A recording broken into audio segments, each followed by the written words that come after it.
Welcome to the Motherhood Alliance podcast, the podcast dedicated to empowering moms and families on their health and wellness journey.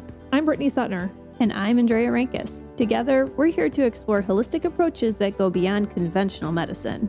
Each week, we dive into topics that matter most to you, everything from nutrition and mental health to alternative therapies and natural living. We'll bring you the expert interviews, insightful discussions, and practical tips to make motherhood a little easier and help your family thrive. Please keep in mind that this podcast is for informational and educational purposes only and is not intended to replace the advice, diagnosis, or treatment plans you have with your personal healthcare team. Please have a conversation with your trusted healthcare provider prior to making any changes or implementing any strategies or advice you learn from this podcast. Whether you're a new mom navigating the early stages of parenthood or a seasoned pro looking for new ways to support your family's well-being, you're in the right place. Here at the Motherhood Alliance podcast, we challenge the status quo, ask the tough questions, and offer a supportive community for moms who want to make an informed, holistic choice. Thank you for joining us on this journey. Let's get started. Hi, we are Britt and Andrea from motherhoodalliance.com, and we are excited to welcome you to a 4-episode series with Karen Kieffer, a licensed independent clinical social worker and certified transformational nutrition coach who specializes in trauma, PTSD, anxiety, and depression, with a current focus on those who are preparing to become first-time parents. Karen is the owner of Snowfields Coaching and the creator of Embodied Dialogics, an approach designed to help individuals and couples work through childhood trauma before a baby arrives so they're not carrying old patterns into the next generation.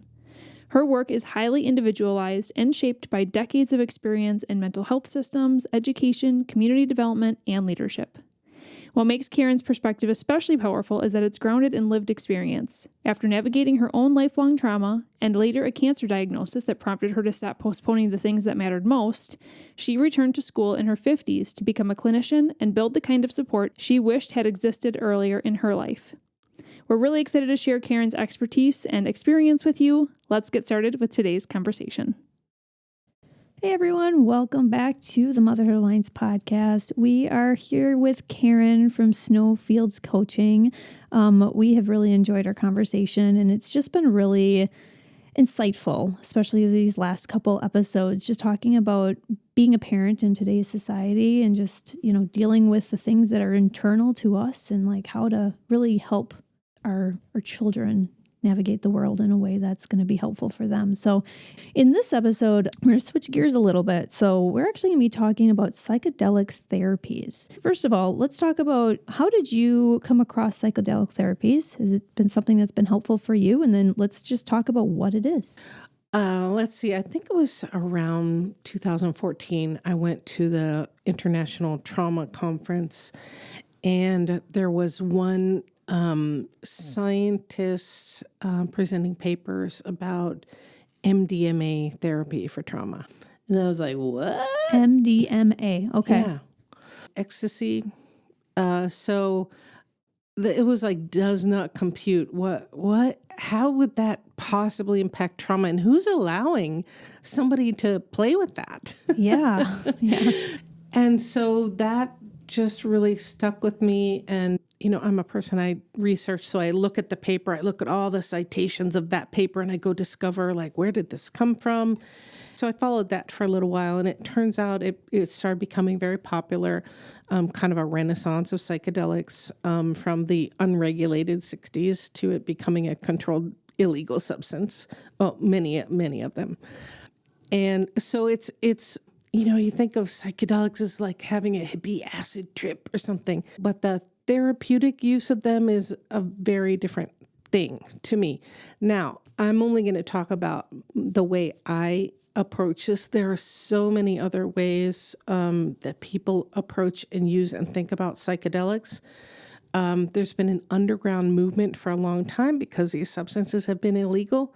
People have been using them still, right? So a lot of that was not, when it's not regulated, you have people who become experts in it, in the safety of it, outside of a legal use, right? So there are a lot of people who are very experienced and know how to create safety around the use. And usually they were used for spiritual, opening up your spiritual whatever.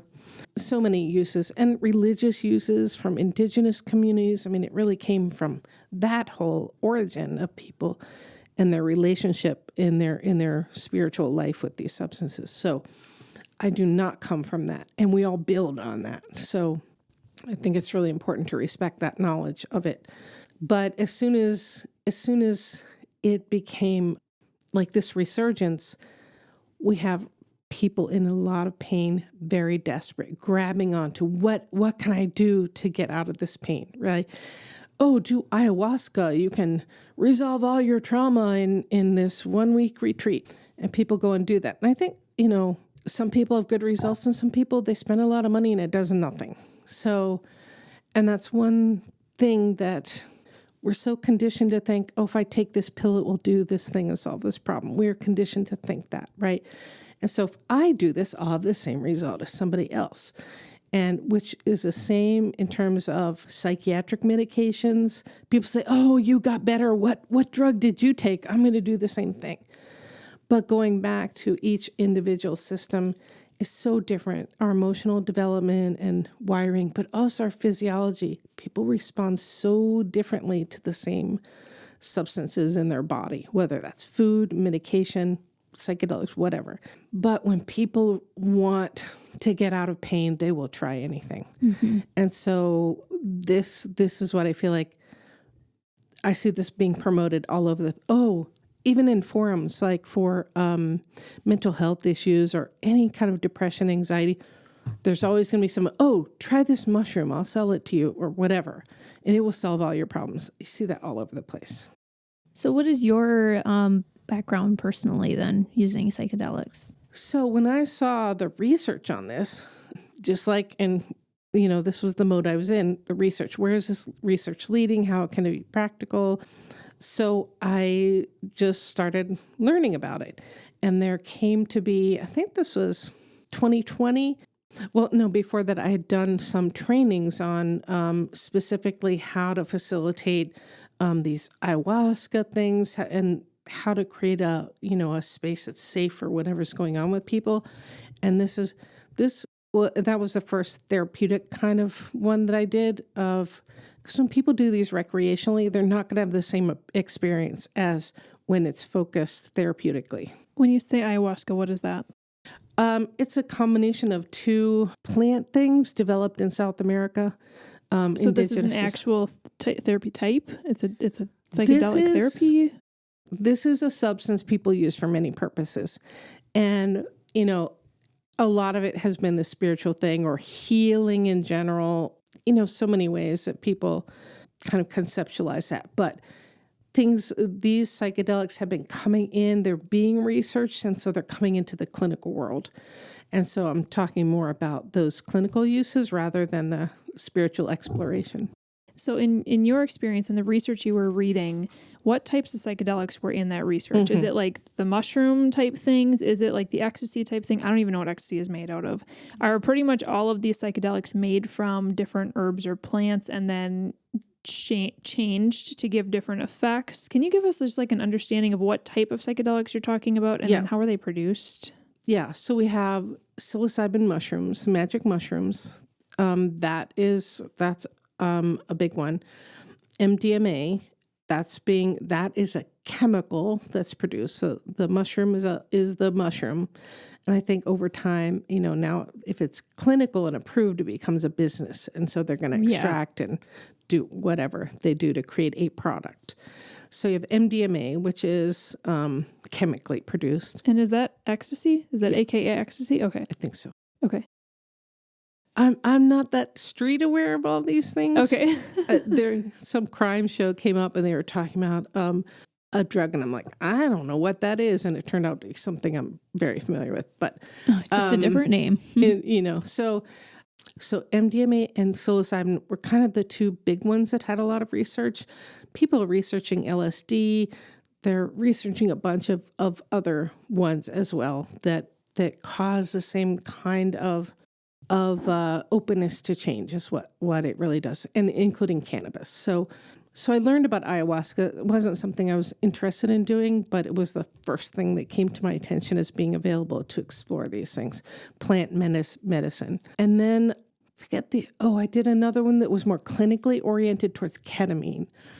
So that's also another one, that's horse tranquilizer or whatever that you can go buy at the Tractor Supply store, apparently. Yeah, you can. I believe it's available. Yeah. But that is now, that's been researched a lot, and that's like one of the therapies that's starting to be paid for by insurance because it's very medical based. It's not some of these other things that are harder to research the impacts and effects.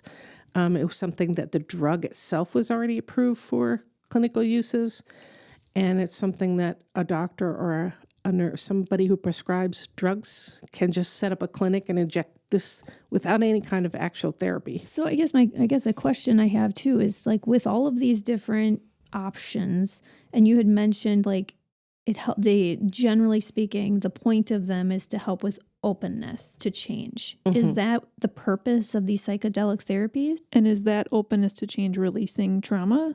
How does it work with therapy, just helping people? Why do these? Yeah. That's something they're still researching, and there's some good research on that I'll give you some citations. People can look up the actual research on some of this stuff. But the idea is there's something in your brain called the default mode network. You can go look up these things and learn for yourself. But psychedelics interfere with this. And so it takes away some of these patterns and stories in your nervous system and allows your system, not you consciously, but your system to consider something different. So I think the moment that you're using these substances and having this altered experience is really important. It's also important what you do with that and what you do with it afterwards to consolidate change in a certain direction. And so and you said something about releasing trauma. I don't think that's a thing because trauma is something your nervous system learned. Your nervous system has to learn something else and unlearn that. So that's a process that doesn't happen overnight. It's not like you can just release it. Although what the psychedelics do is speed up that ability to make those physiological shifts that are the foundation of learning and creating patterns. It allows them to change quicker. So that's how I see it. Gotcha. Okay, so if I'm understanding this correctly, if somebody were to supervised use some of these psychedelics, it would allow them to be more open to different concepts and learning new patterns. And so then after that experience, it wouldn't just be during the experience that they would find relief. It would be something where, like working with someone like you or someone else, they would have an openness during the experience, and then that could be carried into future life through strategy of therapy? Yes, and I would say that the experience is not relief. It is not comfortable. Mostly things that are really valuable are very uncomfortable, even scary. And so that's what for a recreational thing, you might call a bad trip. So things quiet down in other places and all this other stuff comes up into your awareness because you don't have things stopping them anymore. It can be terrifying. I was going to say, and sitting with somebody who can help supervise or help keep it in safety, like if these bad things are not bad necessarily, but sometimes bad things are popping up that you're not like ready to deal with, that therapist or whoever can really help them work through it, I feel like a little bit better. So you're not cognitively processing this stuff. This is like body stuff. You're just having emotions and dreams and visions, and you're not analyzing in the moment. You are living it. So if at times when I used to sit with people, my job was to make sure they were physically safe, they were psychologically as safe as in my power, just make sure they didn't leave, they didn't do anything that would harm themselves. So, because I think that's, when you lose control, you don't know what you're going to do necessarily. And just having someone there helps your system know, okay, this isn't like death or whatever. Yeah, you're in a safe spot. Yeah. Yeah. If someone is exploring these, and I know that that you've shared with us that you really help them understand if this is something that would fit them or not. So how would you help determine, or what types of signs or symptoms or history, like what would determine that this would be a good fit for someone? So first of all, in terms of if I work with somebody in that way, which since I now live in Wisconsin, my license is not in Wisconsin, and these things are not legal in Wisconsin, I don't do this kind of work anymore here because, that I can't do that. But if somebody's going to do it themselves, I can support them. I can't do it and be there with them. So first of all, people, they have to tell their doctor and make sure there's no medical things that they need to be aware of. I can't evaluate that, and it's really important. Second, I have people consult with a pharmacist who is an expert in these things to make sure that if they're taking any medications, that it won't interact with whatever they're planning to do. And also, if they really want to do this, let's say they're on an antidepressant. Oh, it's not working for me. Okay, will you consult with this person? Are you going to go off that? If you're going to do this, you can't be doing that. So there will be advice from somebody like that. You need to go off this. It'll take this amount of time before you could try that. So I have no opinion on those things. That is not my expertise. But I make sure that someone consults with somebody like that first because, and it's heartbreaking that sometimes people are seeking this relief and healing and it makes them worse. It's risky. We don't know exactly how it's going to hit an individual person. There's no guarantee that it's going to help you. It could make people worse. And so trying to minimize that is important. These are becoming more popular, though, so that it must be helping a certain amount of the population. Yes, and there are that many people who are just desperate to try anything. So, trying to help people balance that. This is not the golden pill that will fix you, right? And sometimes healing and processing these things, you often feel worse first because you're aware in contact with the stuff. You're not protecting it yourself from it anymore. You're working with it. You often feel worse when you're in the middle of things.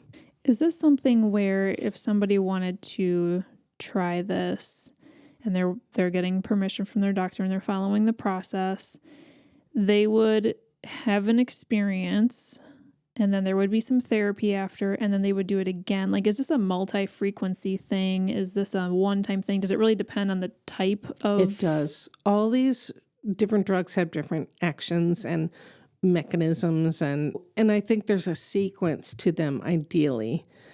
I worked with people with cannabis first. And even with people who smoke it all the time recreationally or whatever to help their anxiety, this process is different because in this particular kind of therapy that I was trained in, you are working with that person while they're in the altered state. And that is a totally different experience, even if you're familiar with that substance in a different context. It's different. But cannabis is one of the things that really kind of lays bare your nervous system in the beginning in such a helpful way. So, and we can see what's going on and people really process big things and it feels terrible. Feels terrible, but you process it because we're avoiding this processing these terrible things that have happened. That's how we survive, is we block them out. But they stay there and they keep messing us up underneath everything. So processing this in a physical, somatic way feels terrible in your nervous system because you've been avoiding exactly this feeling. But then you bite off a chunk of that thing and then that's gone. So in terms of releasing, I think of it more as metabolizing these difficult emotions that you've been holding in. So the two that I have experience in, I've been trained in MDMA, ketamine, and supporting all these different things. But the ones I've worked with are the psilocybin mushrooms and cannabis. And those are two very different things. Cannabis, I worked with people 12 weeks once a week for 90 minutes a time. And for the mushrooms, it was once every 6 months, maybe. So because that's a much bigger immediate effect.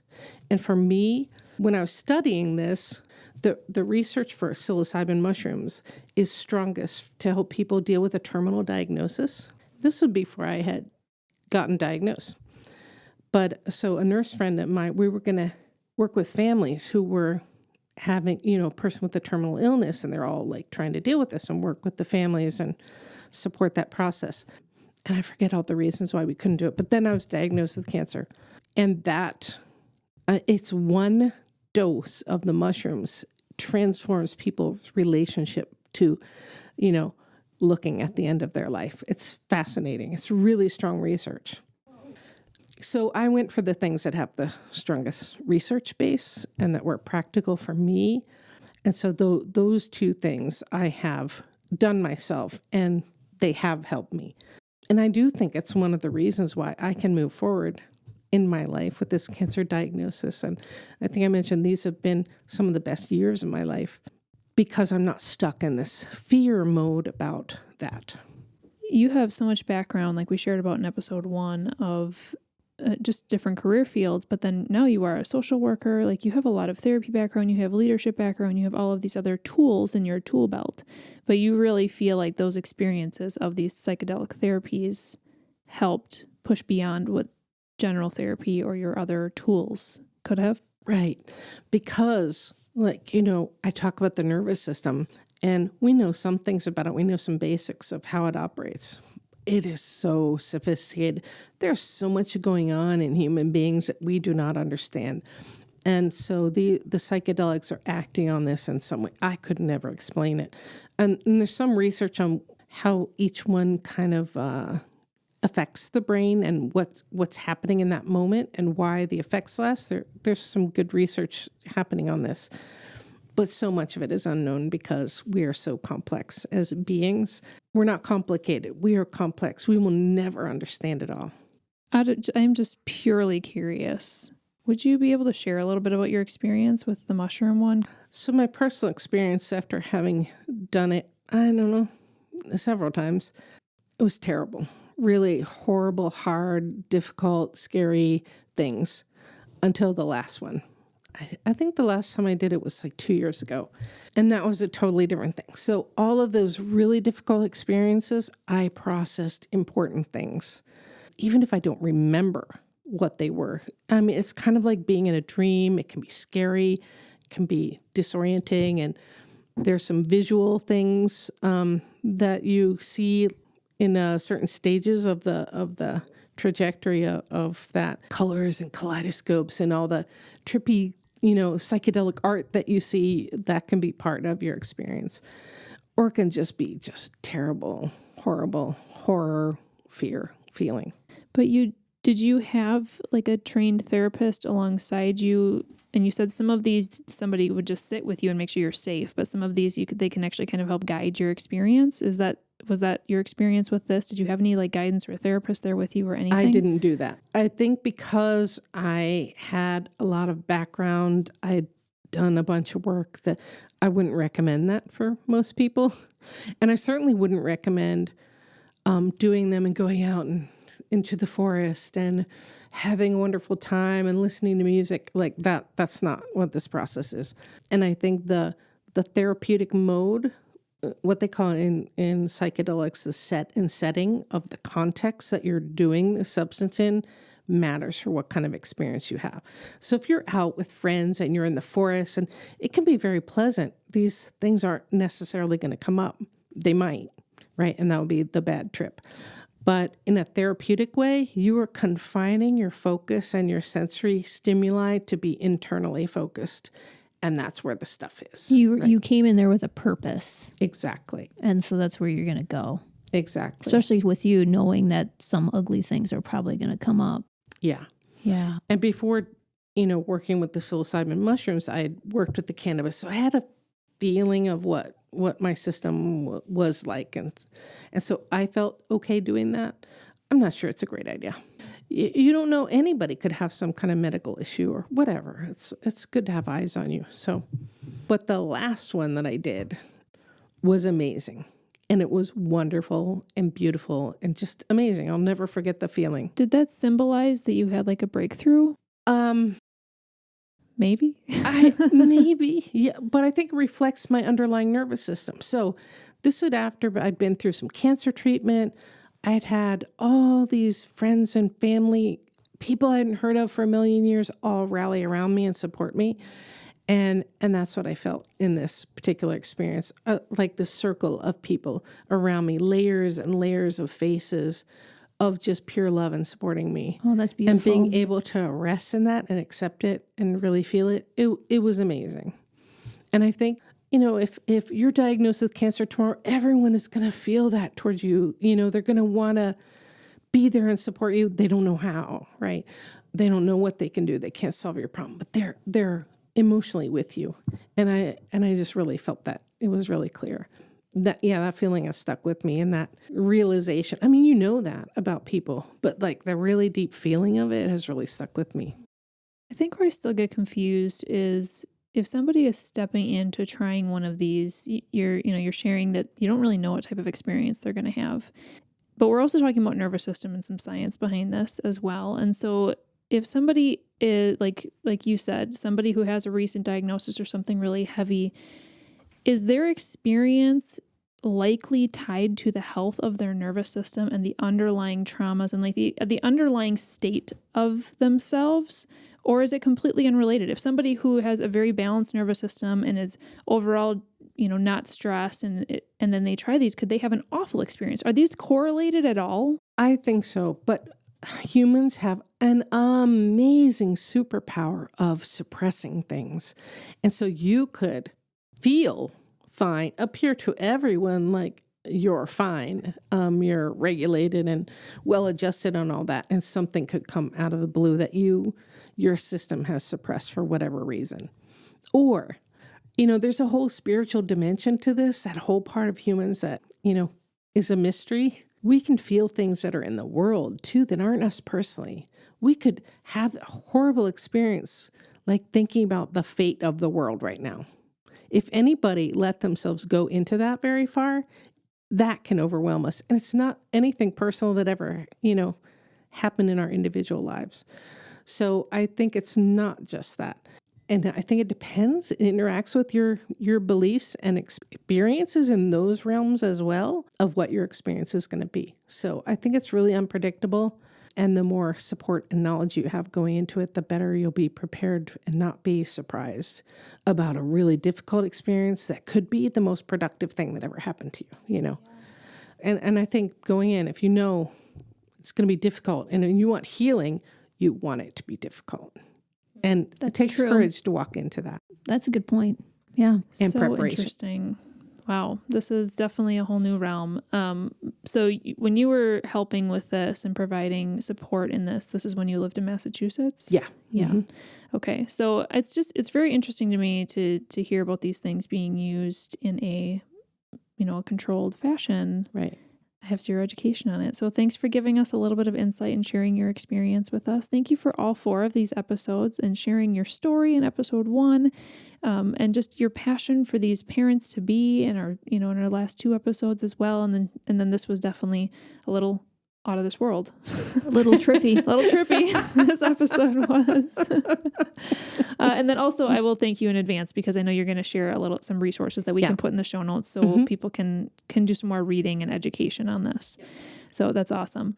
Karen, what's the best way to get in contact with you? Is it just heading to the show notes and clicking on your booking link and having a free consult if someone just wants to continue any of these conversations with you? They can also go to the Motherhood Alliance profile, but you're also starting an Instagram.